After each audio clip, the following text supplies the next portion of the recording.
everybody doing tonight? Yeah, my work here is done. My name is Josh, and I have a little confession for all of you. I am a geek. So let's not be dressing in Killer Bloody Fool yet.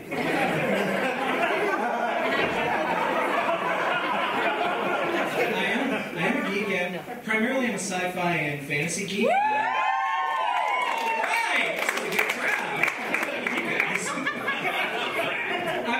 I love like the Star Trek and Star Wars and all that stuff. Yeah. Except the prequels, they suck. Oh, I think I alienated a few people. That's alright.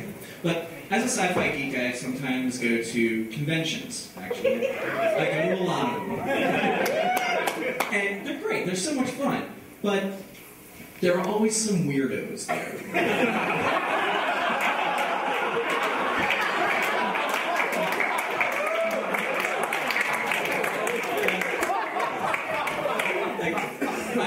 I see people dressing up in costume, dressed up as characters. You know, that's very cool. I'm cool with that. But there are people who will take that to a certain level that should not be achieved.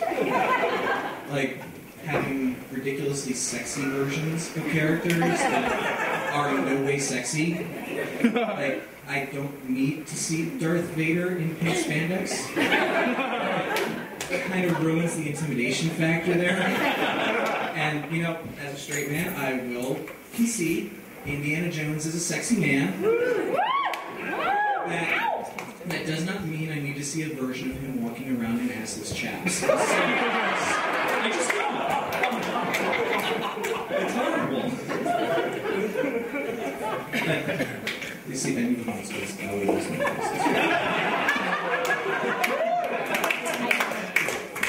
sometimes I question why I still go to these things, because sometimes those people make me a little uncomfortable.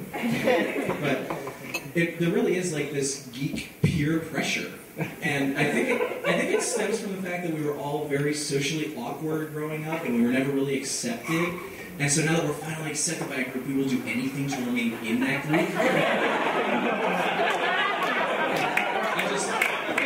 I dread the day that I will hear a conversation like this. Hey, Josh, you gotta go to the convention this week, man. You gotta dress up like Darth Maul. It's demanded of you. If you don't do it, you're no longer one of us. You're just another loser. Yeah, being called a loser by a geek.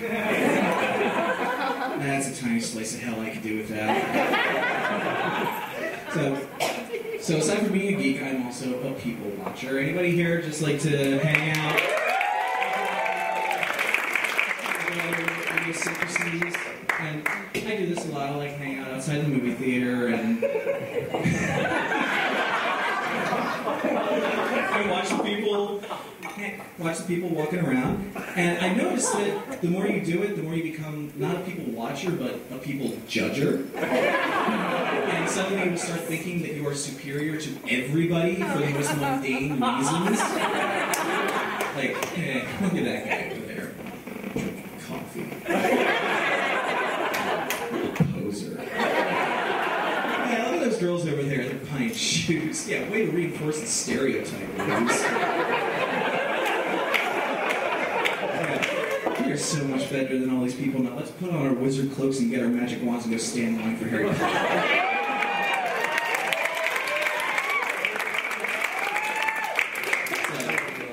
And aside from, I'm going back to the geek thing, stick with me here, I know that's all over the place.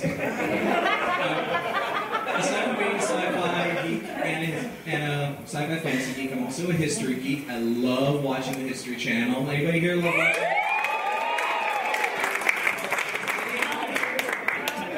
Oh, okay, cool, yes. Great, I know more than you. I love the History Channel, but seriously, how many shows about Nazis do we really need? Like, I mean, I'm Jewish, I'm fascinated, I want to learn, but we're starting to scrape the barrel. We got those wonderful stormtroopers of the SS, or the evil stormtroopers of the SS. The occult fantasies of Joseph Goebbels, or how Hitler made a sandwich. Interesting bit of trivia there, he really enjoyed French bread. It's kind of ironic when you think about it. Another thing that I love on the History Channel is they do a lot of shows about mythology, and I'm not a very religious person, so I'm always fascinated by shows that are about, like, religious mythology, primarily Christian mythology, because it's just so weird watching some of this stuff. And I always wonder, like, I would love to be a fly on the wall in heaven the day after the crucifixion. Because you know that had to be an awkward situation. So, go down there, son.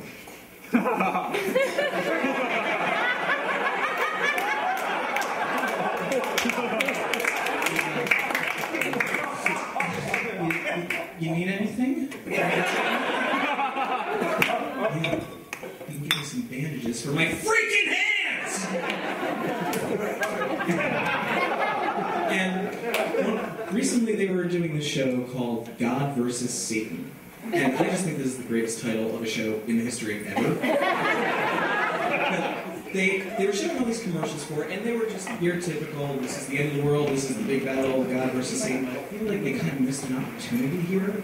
Like, I would have loved to have seen a commercial for this that was done in the style of, like, those monster truck rallies. This Sunday, for one day only in the Armageddon Dome, it's God versus Satan. In one corner we have the man. He goes by many names: Yahweh, Jehovah, Adonai. He is both benevolent and vengeful. He is the omniscient and omnipresent Lord of all creation, God. And in the other corner, he also goes by many names: the Morning Star, Lucifer, Beelzebub. He was once an angel cast down from heaven, and now he's looking for some payback. The thunder from Wade. Satan. For one day only is an epic death match for the souls of all humankind. Kids under 12 get a free picture with Jesus. And be sure to register early for your reserved seats in our exclusive Rapture Skybox. This Sunday, it's God versus Satan. This time, it's perfect.